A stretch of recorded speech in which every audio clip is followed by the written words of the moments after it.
I was an overachiever, always trying to get my mom to stop. And what I would tell her is, Mama, please just love your baby more than that. And so I spent, most of my life doing all these different things, beauty pageants, modeling, anything I could think of to try to get her to love me more than, what she was doing, what she was using.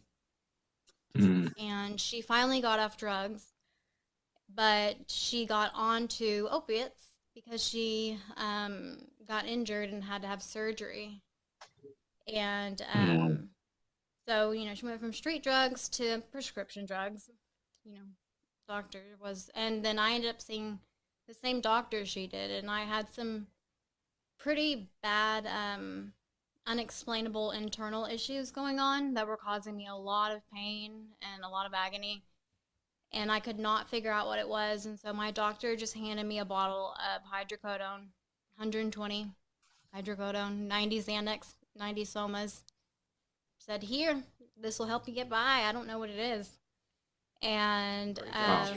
yeah, and I I was 14 when he did that.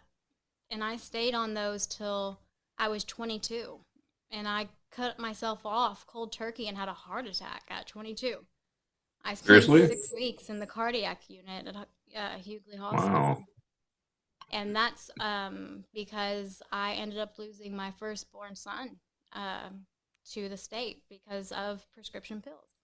Wow. Um, I wasn't abusing them. I wasn't using them wrong. The judge just said, "We don't want you taking these. Since you are taking these, you're a bad mom."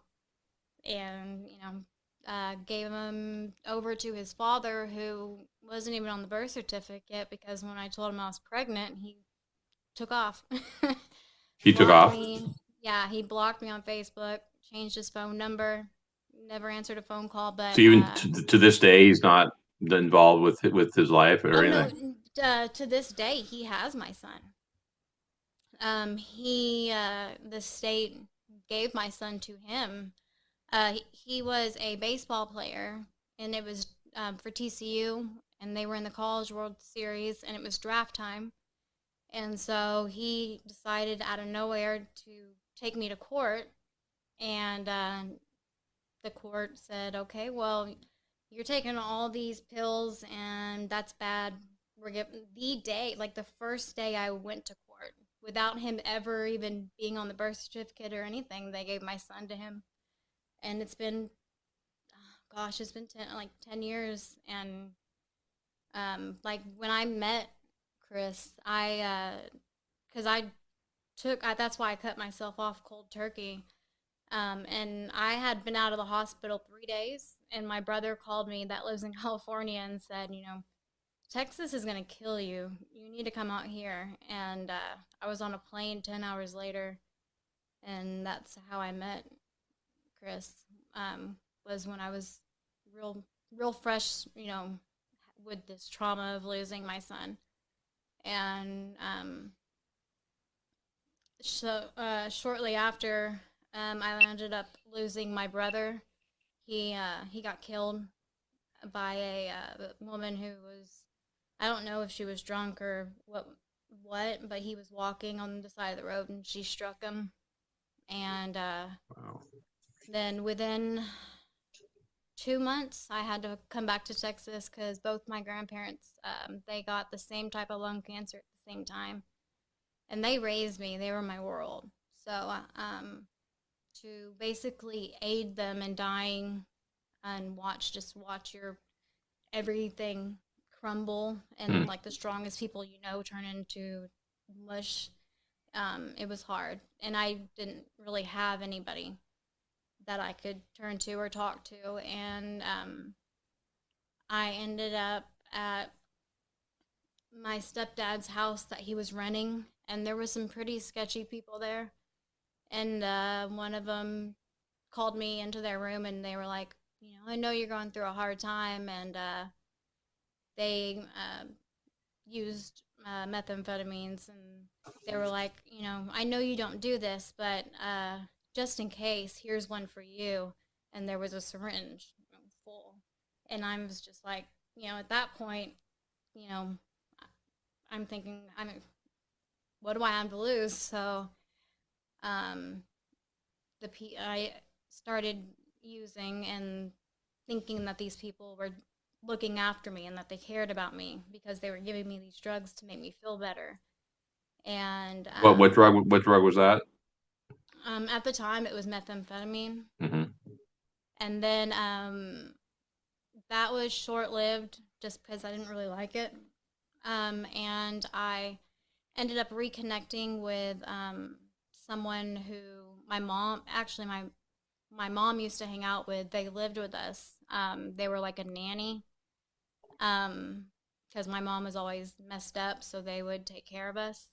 But they used GHB, and I had nowhere else to stay at the time, and so I started staying with them, and I started using GHB, the one thing I swore I would never, ever, ever touch, and just I I've seen drug addiction from both sides. I've been up on the high horse looking down at the addict wondering why can't you just stop, you know? Hmm. Why has it got Right. to be so hard?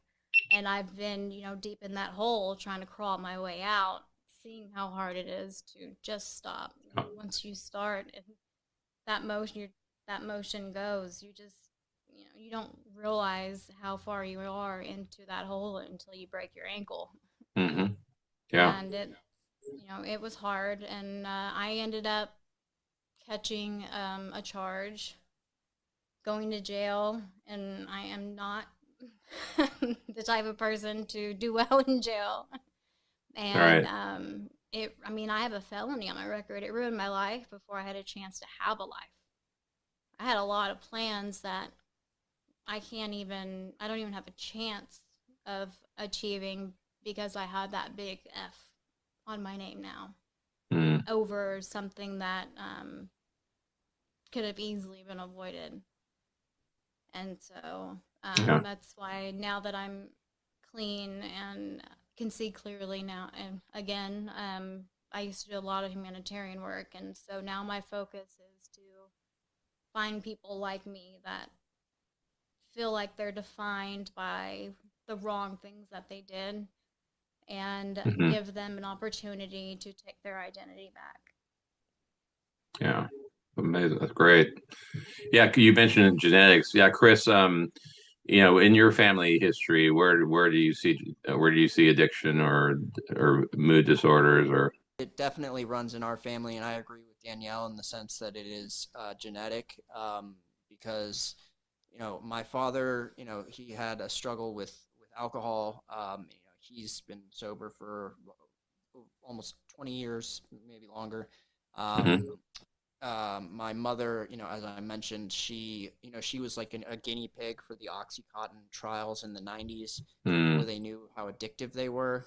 So, her doctor, this kind of, you describe him as a pill pusher for sure, Hmm. was, kept just upping her dose, upping her dose, upping her dose. And she didn't like the way the pills made her feel. And so she, at one point, flushed him down the toilet, not realizing that it was going to send her into this horrifying withdrawal. Yeah. And so, of course, she goes back to the doctor and says, "Why do I feel like this?" And the doctor says, "Oh, well, those medications, they can create a physical and they said Yeah. sometimes mental. Yeah, sometimes I think like over 50% of people who try opiates or Hmm. try get addicted to them."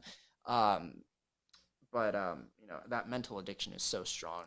So they obviously they're misleading my mom on Yeah. what these drugs were doing to her, and then she got put on fentanyl. They upgraded her from OxyContin to fentanyl. Hmm. The patch. Yeah, Yeah. the patch, and then obviously my brother and sister. I don't want to share too much of what they Yeah, went but I, through, kn- but I know but your they sister can with. speak for themselves. But yeah, they both had their issues, but both of them. I just want to congratulate both of them, especially my sister who was. I mean, I don't think she minds it. No, no, no. She was on 165 milligrams of methadone, which you know most doctors were telling my father, a 365-pound man should not be on that much. She weighs soaking wet, covered in like, maybe 90 pounds, if Well, not. she also had a pretty severe eating disorder too. Yeah, yeah, Yeah. bulimia, anorexia, which helped, I think, fuel the numbness that she got from and the escapism that she got from the opiates. And so because she started with opiates and she started on Vicodin, and Right. and then eventually went to methadone and just kept going up and up, searching for that high that was never going to be there, because Hmm. methadone is not like heroin or Oxycontin. Doesn't function that way in terms of like giving you that high, but it does zombify you, especially when you're on such a high Oh dose. yeah, for sure. Constantly tired, constantly sleepy. And she broke out of that shell. My parents, kind of expected her to, just be on methadone for the rest of her life. But she was able to get completely off of it. Went down all the way off 165 milligrams, then went on Suboxone, then got off that. Wow. And so, while my sister and I, butt heads a lot, I really do look at her and see someone who is so strong, because the mental chaos that, I mean, because methadone, I've read a lot about this. It's the addiction. The addiction is so bad because it gets into your bone marrow, and so the withdrawal process is much more protracted. It's longer. It's Hmm. more. It's not quite as like intense as the 7-day withdrawal you get from heroin. Right. Yeah. But it's drawn out, and it's just like this. Well, She even said, Suboxone's a better drug for "Oh my gosh!" I mean, compared yeah. to they call methadone liquid handcuffs, and and I 100% agree, because I know plenty of people who have and then been able to get off Suboxone, or get onto such a low dose of Suboxone that it's like they're taking it, but it's not affecting them in any way. I Hmm. think it's maybe even more kind of like a mind over matter type of Yeah. thing. Like, I've taken the Suboxone, so I know I can't get high, even if I want, even if I decide, if not that the person is thinking about relapsing, but just that, Hmm. I guess, that kind of safety net if they Right. do, get back into that behavior. Yeah. Yeah. But yeah. Anyways, so yeah, my family has definitely experienced. Long story short, my family has definitely experienced a lot of addiction, and Yeah. but they've Well, all. I I've known mean, your sister all of for. them.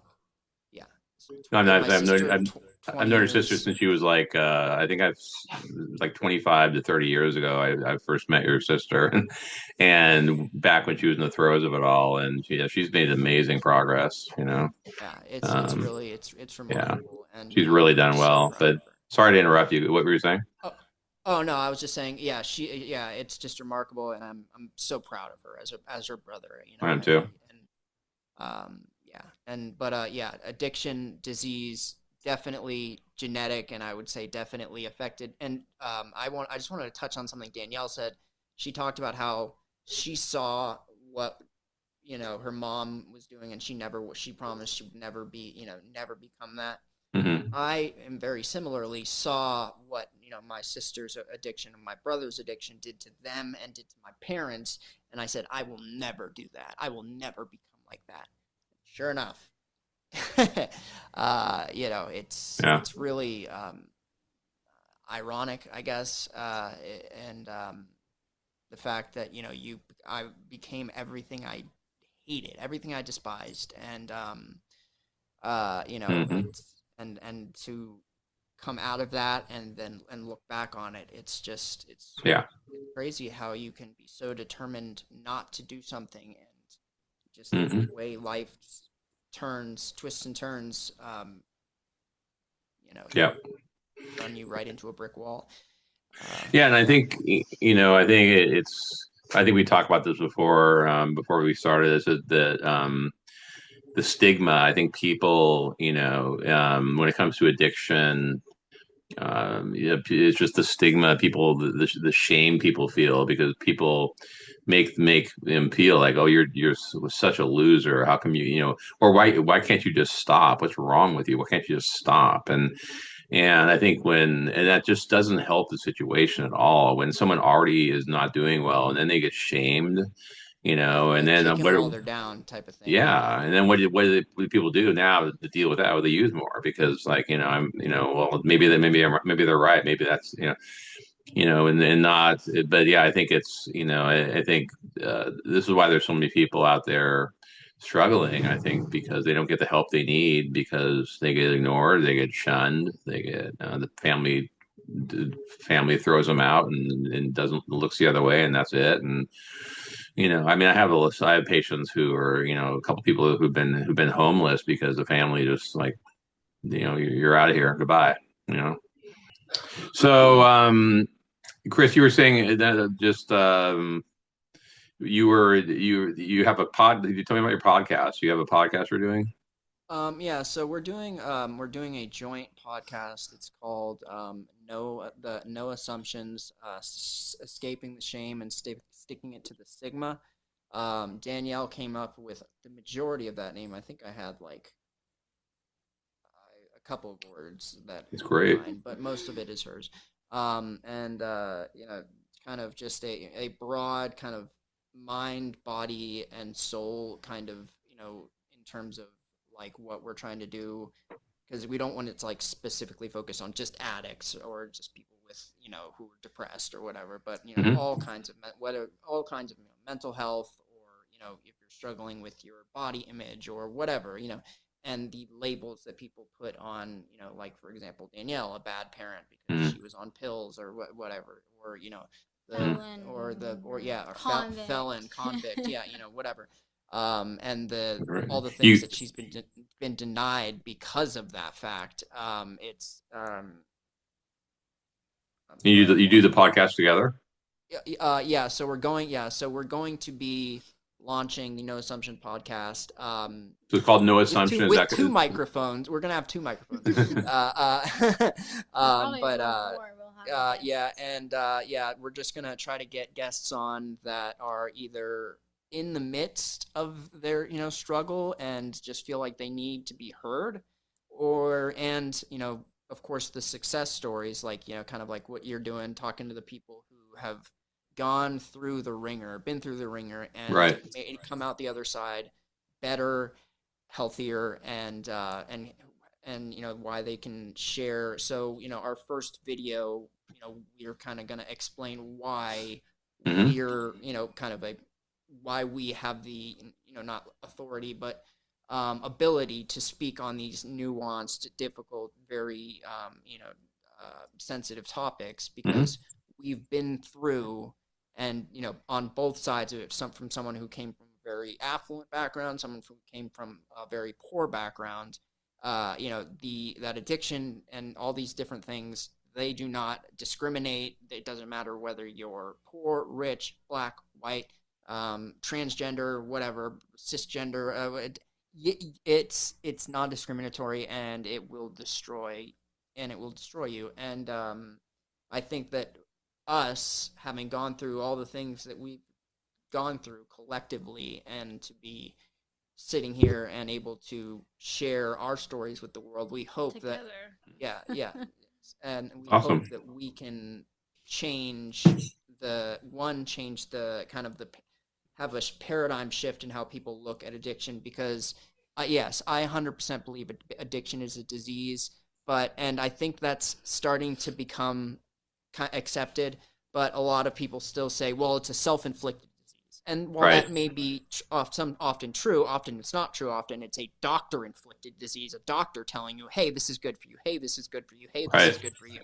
But like, for me, it was, I did it because I liked the feeling, Right. and it helped me escape, and all of my fears and my anxieties and my worries.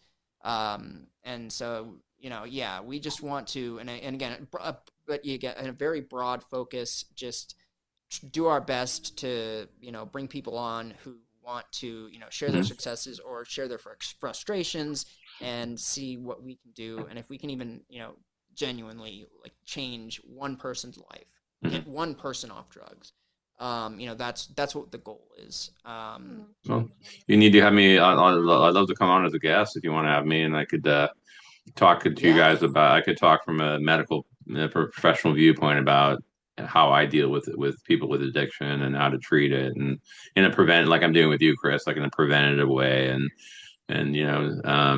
so yeah, but it's going to be on Spotify, or where can people find it? So iTunes. we're gonna be on like YouTube, Rumble, and then like we're gonna Facebook, Twitter. Like we're gonna be live streaming to all simulcasting to all these different platforms.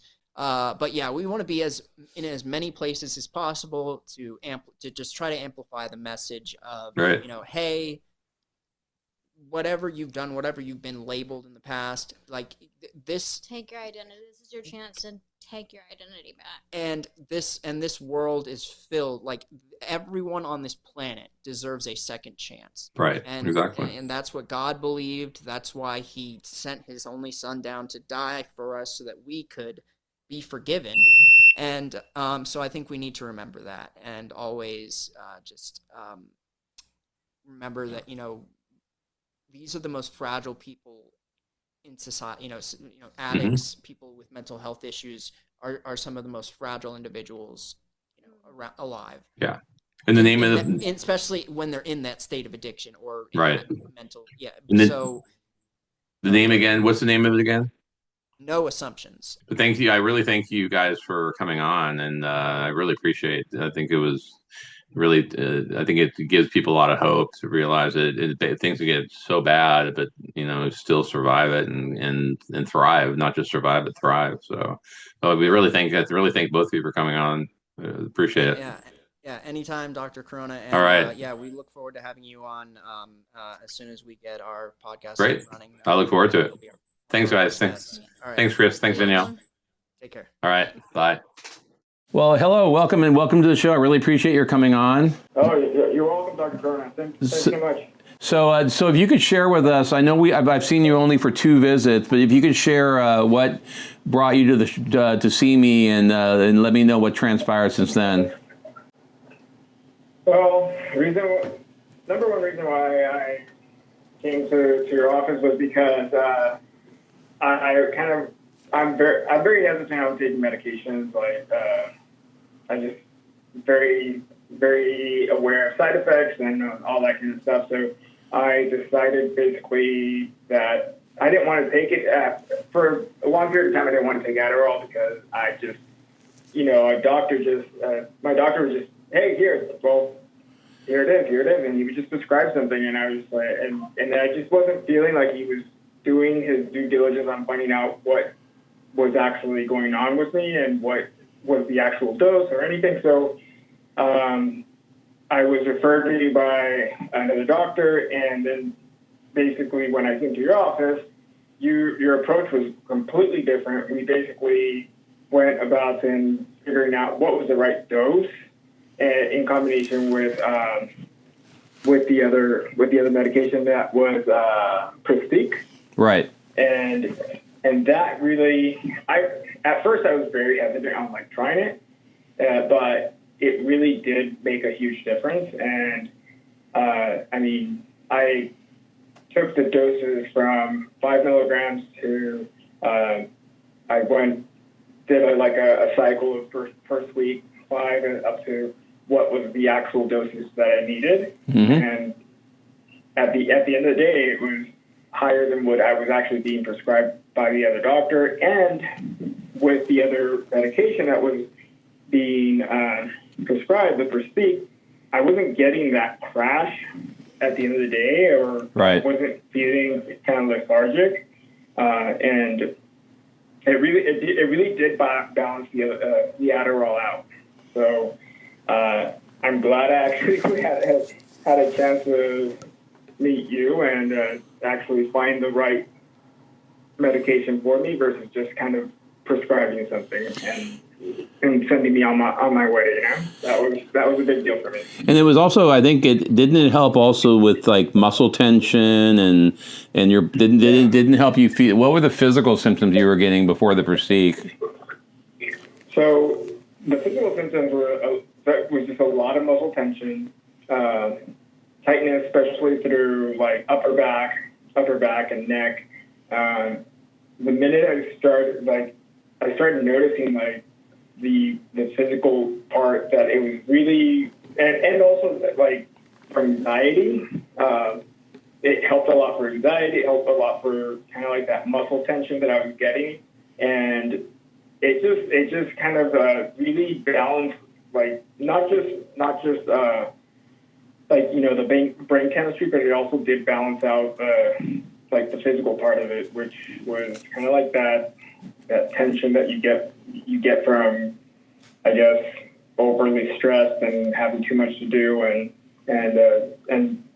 another thing that actually it did also do was I didn't get so crazy OCD about getting a task finished and not being able to move on. I definitely would get my task, whatever I needed to do. I've been able to do that so far. Just finish it, move on, or if I need to come back to it, I can just leave it and come back to it. But before, it was that more of that focus of like, just I need to finish, and I wouldn't get anything else done until I would actually, you know, finish the task at hand. A little bit obsessive compulsive in a sense. And yeah, so basically that was one of the things that for me it did help with a lot of the muscle tension. It helped with the OCD. It helped with basically the ADD, which has always been an issue for me. But I definitely was very hesitant on going back on Adderall because I was prescribed before Adderall, but then the Prestige actually did help a ton to balance out one with the other. And towards the end of the day, I don't have so the Prestige doesn't give me any side effects other than at the end of the night. I just around 10 o'clock I'm like, okay, I'm ready for bed, and I sleep, and I sleep well. I'm not tossing and turning. I get a good night's rest, basically.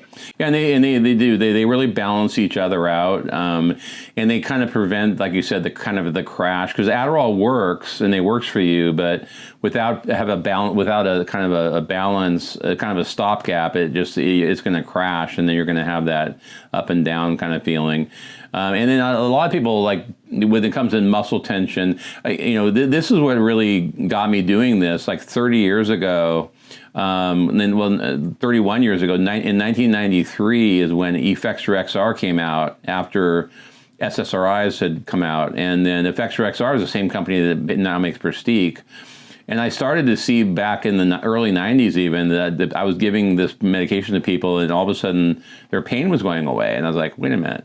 And people would write it off like, well, maybe it's the way I'm sitting at my desk, I'm on the computer, or I'm a hairdresser, I'm cutting hair, and so of course so a lot of people would write that off as just sitting, and everyone knows like that area of the body is where most massage therapists spend their time, because that's where we build up a lot of our tension there in those muscles.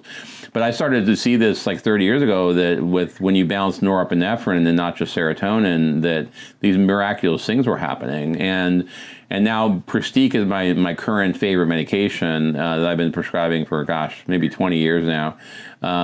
It's the best one out there, in my opinion, overall, not for everybody, but overall. And most doctors don't even know about it, or they know about it, but they have no idea why and when to prescribe it. Most doctors are going to put you on an SSRI, like a Lexapro or Zoloft, and that can help a little bit, but it'll make you tired, make you feel flat. And so that's why that simple difference between an SSRI and an SNRI, like Prestige, is that it's a huge difference when it comes to results. And then being able to treat the ADD, and by the way, you should never feel bad about treating your ADD, or you're not addicted to Adderall. Okay, you're treating a medical condition, and that's really important to understand, that now that you're taking two medications together, that there's nothing wrong with what you're doing. You never need to feel guilty about it or shame about treating something that's medical that you can't help. Yeah, it has made a big difference, and I honestly, I'm glad that I was referred to you, because I was very hesitant on, like I said, on going back on Adderall, and I just didn't want to be like, again, oh, here you go, here's Right. your prescribed dose, and then they just send you on your way. But I'm not that person that likes to actually even take medication at all, but I know that this actually has helped me. Yeah. And it's benefited me in actually more than one or two ways. Also, another thing that actually did help with was irritability. Mm-hmm. It really did help with irritability. I just don't have that irritability, as I don't like spark so quick. I just kind of like, oh, okay, yeah. Right. It just really helped in a lot of ways. Yeah, and you're the psychologist who referred you to me. I've been working with her for, I don't know, well over 20 years. I don't even remember how many years I've been working with her, but she's fantastic. And her husband, work near each other. They're both doctors of different types of doctors. But yeah, I've sent a lot of people to her, and she's sent a lot of people to me. And because I think, when you recognize, a good psychologist, she's worth her weight in gold, Yeah, definitely. It does. It makes a huge difference. Yeah. So good. Well, yeah, I think it was a pleasure working with you. I really appreciate your coming on the show. Oh, no, thank you for having me. I'll talk soon, okay? All right. Take care, Dr. Gordon. All right.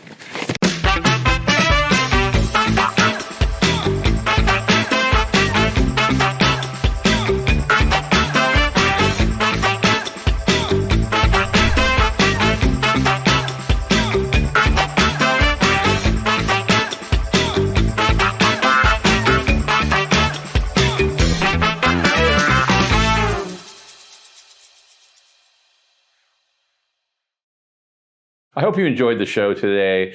If you have issues with mental health, or if you know someone who needs help, I'm available. If you want to contact my office, my website is drpaulcoronamd.com. That's DR for doctor. And you can also learn more about me on my website. My phone number, if you want to contact my office directly, is 949-481-0118.